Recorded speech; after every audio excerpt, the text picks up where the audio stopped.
after a woman in designer clothes shrieked in horror as 2 tons of fresh manure cascaded down on her pristine white RAV4. That's exactly what happened when the HOA president trespassed on my third-generation family farm and started ripping on my crops. After decades of honest work, I wasn't about to let some city folks with fancy titles take what was rightfully mine. But would my manure revenge end up costing me everything I'd worked for? My name is Franklin Miller, 45 years old and proud owner of Sunset Valley Farm. This 80-acre piece of heaven has sustained my family for 2 generations. My grandfather bought this land with cash in 1957. My father expanded it during the boom years, and I've kept it going through thick and thin since taking over in 2005. Every furrow, fence post, and barn board here has a story behind it. Stories these newcomers couldn't possibly understand. Everything changed 2 years ago when Lakeview Estates broke ground right across from my northern fields. No actual lake in sight, mind you, just a pretentious name for 48 cookie-cutter houses starting at $450,000 each. The development company promised a harmonious integration with the surrounding countryside. What that really meant was they expected me to change how I'd been farming for 15 years to suit their suburban sensibilities.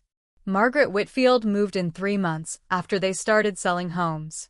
Mid-50s, just a bit older than me, drove a brand-new white RAV4, and within a month had maneuvered herself into becoming president of their homeowners association. The woman had a talent for organizing complaints, especially about my farm. First, it was the roosters crowing too early. Then the offensive odors when I fertilized my fields. Then the dust from my combine during harvest season damaged their air quality. I tried being a good neighbor at first. Invited them to a community barbecue, offered fresh produce, even adjusted my schedule to spread manure when the wind was blowing away from their houses. Some neighbors were friendly and appreciative, but Margaret made it clear she considered my farm an eyesore that was lowering their property values. "This is the 21st century, Mr. Miller," she told me once over my fence line. "People want clean air and picturesque views, not agricultural eyesores and animal waste.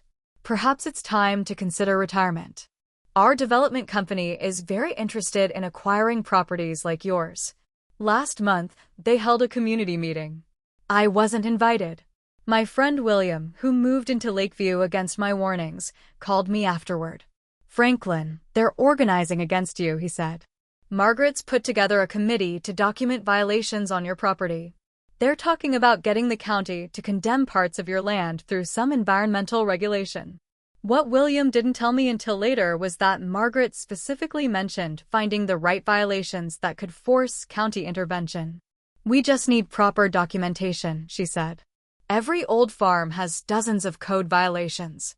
We just need to find the right ones. I've weathered droughts, floods, market crashes, and bank threats, but having people plot to take away my livelihood because it didn't fit their suburban vision, that cut deeper than anything." Last Wednesday was fertilizing day. I was spreading manure on my north fields, the ones facing Lakeview Estates. Nothing unusual about it, just regular farm maintenance I've done for decades. I'd been extra careful to check the wind direction and start early before the day heated up, minimizing any odor that might drift their way. Around noon, I noticed a white RAV4 parked right on the edge of my newly planted cornfield. Not on the access road, mind you, actually on my tilled soil, crushing young seedlings under its tires. The driver's side door was open, and I could see Margaret walking through my crop rows, taking pictures with her phone. I drove my tractor over, trying to keep my temper in check. This wasn't the first time she'd come onto my property uninvited, but it was the first time she'd been brazen enough to drive onto my planted fields. "Margaret, you're on private property," I called out, "and your car is damaging my crops." She barely looked up from her phone. "Documenting the decrease in air quality and environmental hazards your operation is causing," she said, snapping more photos. "The HOA board is building a case to present to the county commissioners next week." "This is trespassing," I said, keeping my voice level. "You're welcome to take all the pictures you want from the road, but you need to move your car and get off my field now." She waved me off like I was some kind of servant. I'll only be another few minutes. The commissioners need to see exactly what's happening here. This land should be put to better use anyway. We're planning to propose rezoning at next month's county meeting. She tapped something on her phone screen. Besides, our environmental consultant needs soil samples. You should consider our buyout offer before property values force you out. As she said this, I watched in disbelief as she bent down, deliberately pulled up several of my corn seedlings by the roots, and placed them in small plastic bags she had in her pocket. "What do you think you're doing?" I demanded. "Those are my crops," I said. "Evidence," she replied coolly. "Our consultant needs to test for pesticide contamination and runoff. If the levels are what we suspect, the county will have to take action." I asked her firmly to leave immediately. She just rolled her eyes and said she'd leave when she had enough evidence. As she turned away, I noticed something moving in the sky above us. Ryan Thompson's drone. Ryan was my neighbor Thomas's 17-year-old son, always flying that thing around the countryside, making videos. Today, it was hovering about 100 feet up, its camera probably capturing our entire interaction. That's when something in me just snapped. I drove my tractor back to the barn, my hands shaking on the wheel. Who did this woman think she was? I'd paid taxes on this land for 20 years, followed every agricultural regulation to the letter, and now someone who'd lived here less than 2 years was pulling up my crops and threatening my livelihood. My front-end loader was half full with fresh manure from mucking out the barn that morning. I stared at it for a good minute, the rich, pungent smell filling my nostrils. I knew what I was thinking wasn't right. My father had always taught me to handle disagreements with neighbors respectfully. "You have to live next to these people," he'd say. "Never burn a bridge you might need to cross later." But this was different. This wasn't a disagreement about a fence line or a wandering cow. This was someone actively trying to take my land, my heritage, through manipulative, underhanded means. I noticed Ryan had landed his drone on the edge of my equipment shed. I waved him over. "Caught some of that on camera, did you?" I asked. He nodded, looking a bit nervous. "Yes, sir, Mr. Miller. I was just testing out the new tracking feature and saw you two talking. Did I do something wrong?" "Not at all," I assured him. "But I'd appreciate it if you'd keep that drone in the air for a bit longer. You might want to record what happens in my north field in the next hour." He looked confused but nodded. "Sure thing. Battery's almost full anyway." I called my lawyer first, old James Roberts, who's handled my affairs for 30 years. "James, hypothetically speaking, if someone parks on my property without permission and is damaging my crops, what are my rights?" "You can have them towed at their expense," he said, "though usually a warning is the first step." "And what if I accidentally dump manure on their car while doing my normal farm work?" The long silence told me all I needed to know. "Franklin," he finally said, "whatever you're thinking, don't do it. Call the sheriff instead." I thanked him and hung up, then called the sheriff's office and was told a deputy could come out in 2 to 3 hours due to a pileup on the highway. Margaret would be long gone by then with her evidence against me. I went to the feed room and grabbed an old pair of work gloves. I'd spent my life following rules, being a good neighbor, turning the other cheek. Where had it gotten me? A woman was on my property destroying my crops and plotting to take my land. Sometimes a man has to take a stand, even a messy one. I backed the tractor up to our manure pile and filled the front-end loader to capacity, probably close to 2 tons of fresh, steaming cow dung. The smell was powerful, even for someone used to it like me. I smiled, thinking about how it would smell to someone who complained about farm odors from half a mile away. As I drove toward the field, I could see Ryan's drone hovering high above, its camera capturing everything. In the distance, Margaret was still wandering through my crops, now toward the back of her RAV4, where she'd apparently opened a hatch. She was loading something into the back, more of my plants, most likely. What caught my attention was that she'd actually moved her car further into my field, closer to where I'd been working earlier. The white vehicle was now sitting right in the middle of my newly planted corn section, crushing even more seedlings beneath its tires. This wasn't just trespassing anymore, It was deliberate destruction of my livelihood. I stopped the tractor about 50 feet away and called out one last warning. Margaret, this is your final notice. You're trespassing on private property and damaging my crops. Move your vehicle and leave now. She turned, saw me sitting in the loader, and actually had the nerve to laugh. Or what? You'll call the police? I'm on the phone with Commissioner Davis right now. We're discussing the impact of your outdated farming practices on our community's air quality, she said. I inched the tractor forward. I'm giving you 30 seconds to move your vehicle. This is exactly the kind of threatening behavior we're documenting, she said, holding up her phone like a shield. The commissioner will hear about this too. Maybe we'll add intimidation to the complaint. She kept filming, probably thinking I was bluffing. I wasn't. I could hear my father's voice in my head, telling me to be better than this, to handle things the right way. But then I remembered how developers had pressured him just before he handed the farm to me, how the stress had affected his health.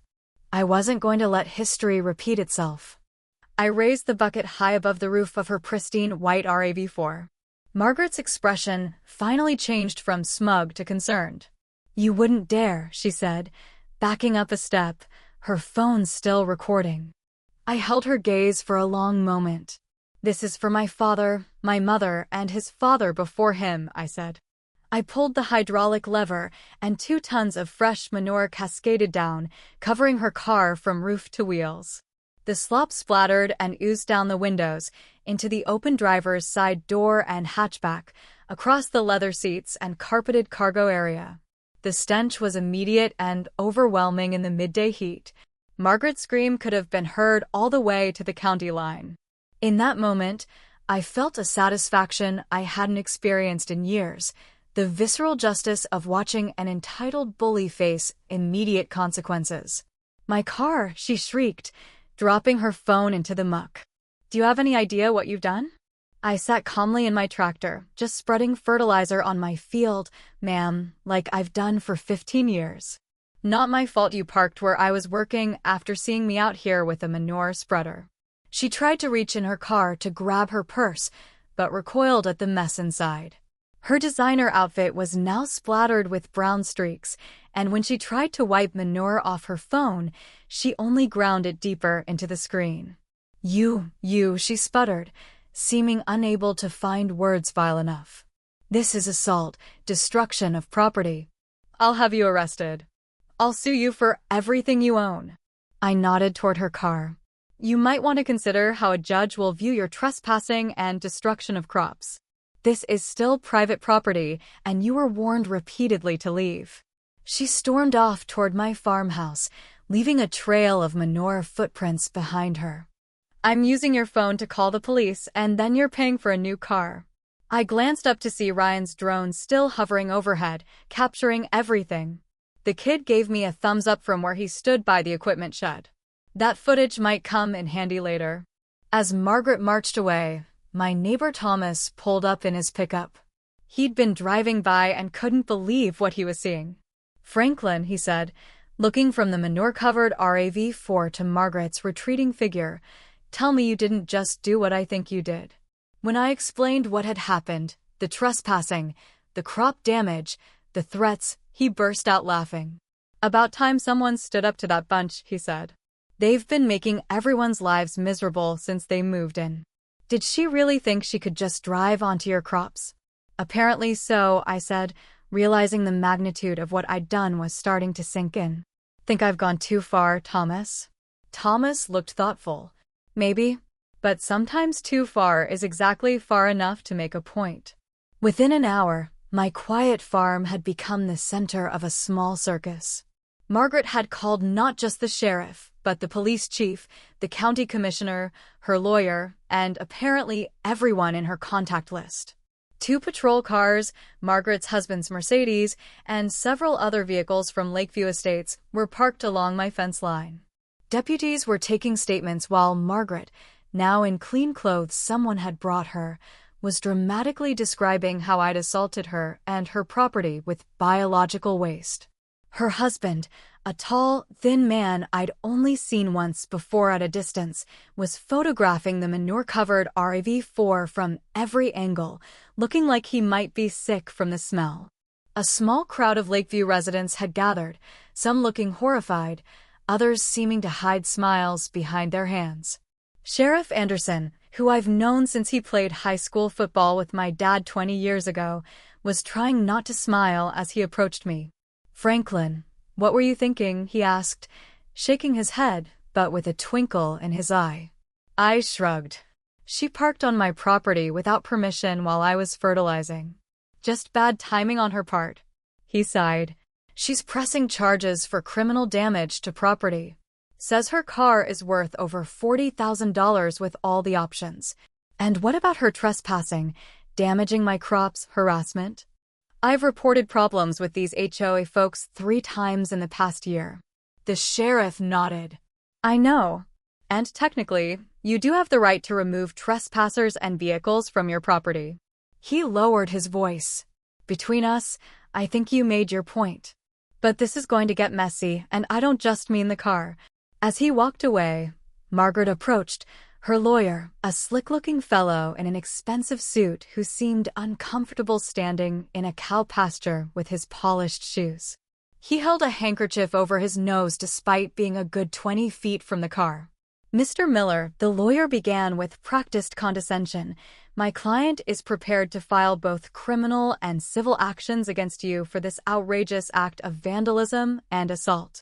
However, we might be willing to settle this matter privately if you're prepared to make a suitable offer for her damages and perhaps reconsider the HOA's generous purchase offer for your property."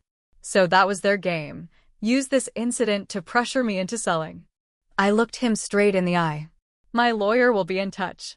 In the meantime, I'll be filing trespassing charges and crop damage claims against Mrs. Whitfield."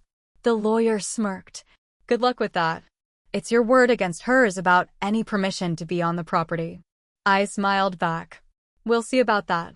What neither of them knew was that Ryan had already sent me the drone footage, which clearly showed Margaret pulling up my crops and moving her car deliberately into my work area. As the crowd began to disperse, I noticed something unexpected. Several cars driving by on the county road were honking in support. One pickup truck even slowed down, the driver giving me a thumbs up before continuing on. Word was spreading fast in our rural community, and the first verdict was already coming in. I expected most people to think I'd gone too far. What surprised me was how many stood behind me. By the next morning, manure justice had become a local sensation. The diner in town added a Farmer Franklin special to their menu, a big pile of hash browns with brown gravy covering everything. The barista at the coffee shop winked and told me my latte was on the house for the local hero. Bobby Miller from the feed store called to say he'd started a legal defense fund that had already raised $5,000 in donations. "People are tired of city folks moving in and trying to change our way of life," he said. "You're just the first one with the guts to push back." Turns out I wasn't the only one fed up with Lakeview Estates HOA. Local farmers brought pies and casseroles to show support.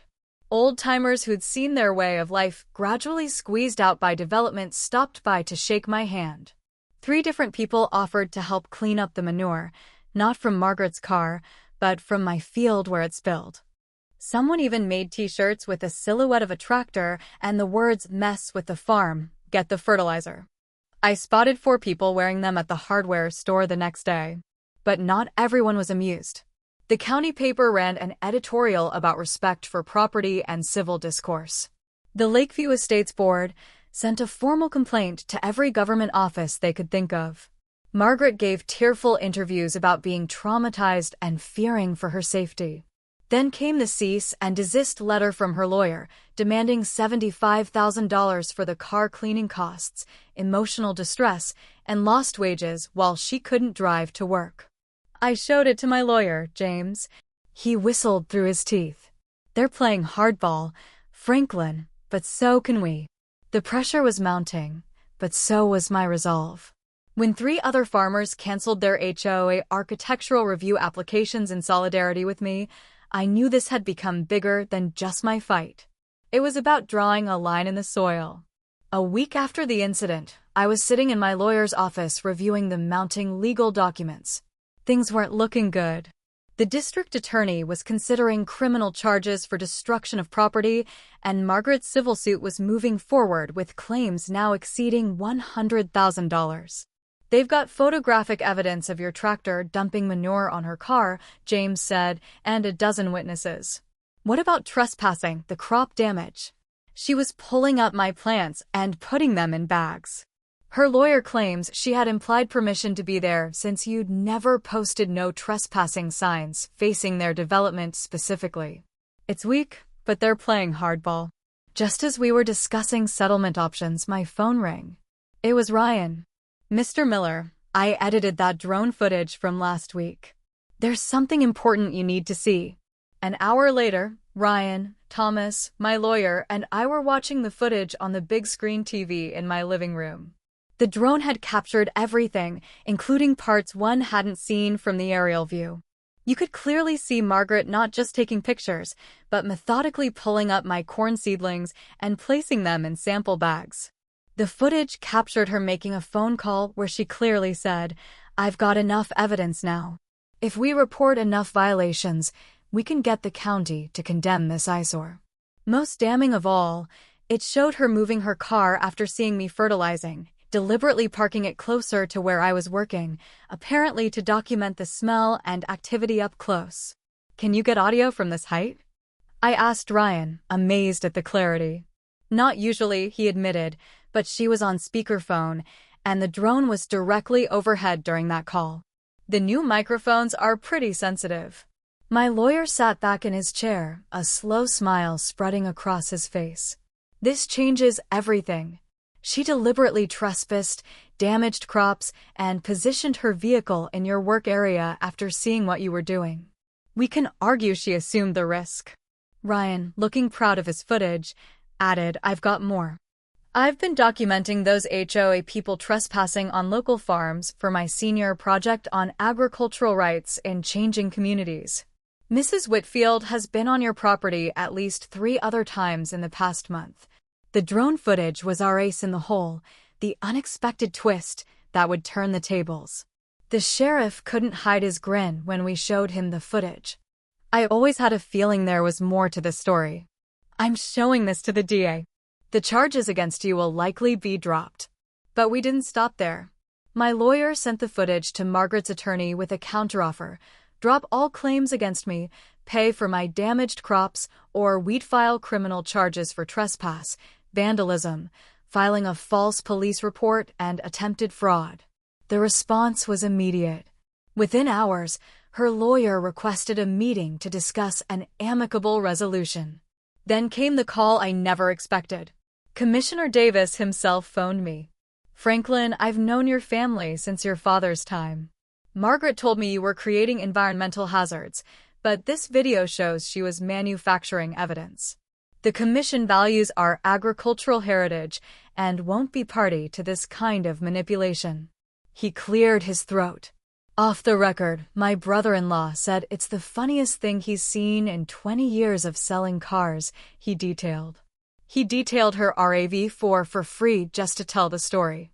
Ryan's senior project suddenly became much bigger than a school assignment.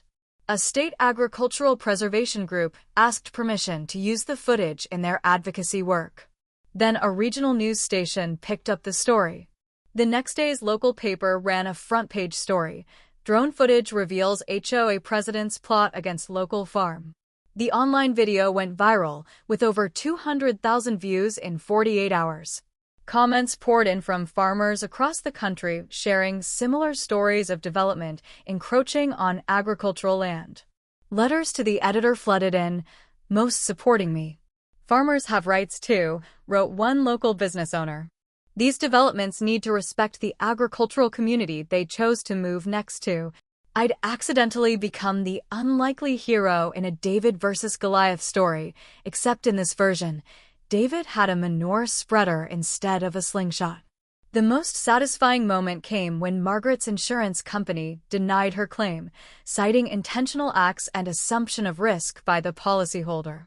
After reviewing the drone footage, They determined she had deliberately parked in an active work area after observing the ongoing fertilization. 3 Lakeview Estates board members privately contacted me to distance themselves from Margaret's actions. Many of us moved here because we appreciate the rural character, one told me. We don't all share her views about your farm. 2 weeks later, all charges against me were dropped. Margaret was charged with trespassing, vandalism, and filing a false police report. Her civil lawsuit collapsed when her own insurance company's denial became part of the public record. The HOA board held an emergency meeting and replaced Margaret as president. Their new leadership proposed a community farmers market on weekends to bridge the gap between old and new neighbors and offered to sponsor agricultural education days for residents to better understand farming practices. At the next county meeting, Commissioner Davis introduced a new Agricultural Heritage Protection Act that would prevent rezoning of historic farmland without extensive review and owner consent. It passed unanimously to applause from the packed chamber. Ryan's drone footage earned him a scholarship to film school from an agricultural advocacy group. He told me he wanted to make a documentary about the changing rural landscape in America. I told him he had plenty of material right here. The incident sparked a wider conversation in our county about development, farming rights, and how communities change.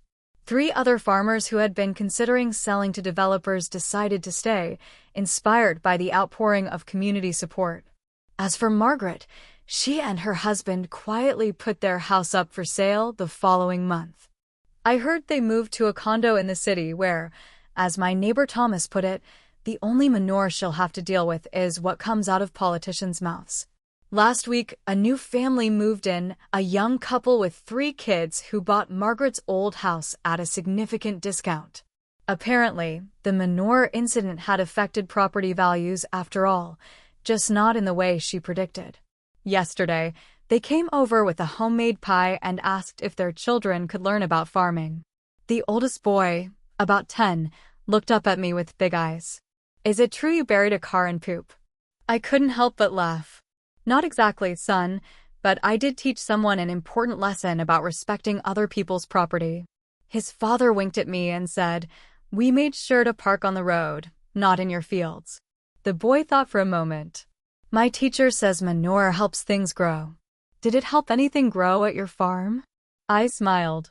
As a matter of fact, it did. It helped grow understanding between neighbors. Sometimes that's the most important crop of all. Some lessons stick better when they come with a powerful smell. Standing up for what's right isn't always clean or polite. Sometimes you have to get your hands dirty, or in my case, cover someone's car in manure. At 45 years old, I've learned that good fences make good neighbors, but sometimes what you really need is 2 tons of fertilizer and the courage to use it. This farm will stay a farm as long as I'm alive to work it, and anyone who doesn't like it, well, my cows are always making more fertilizer.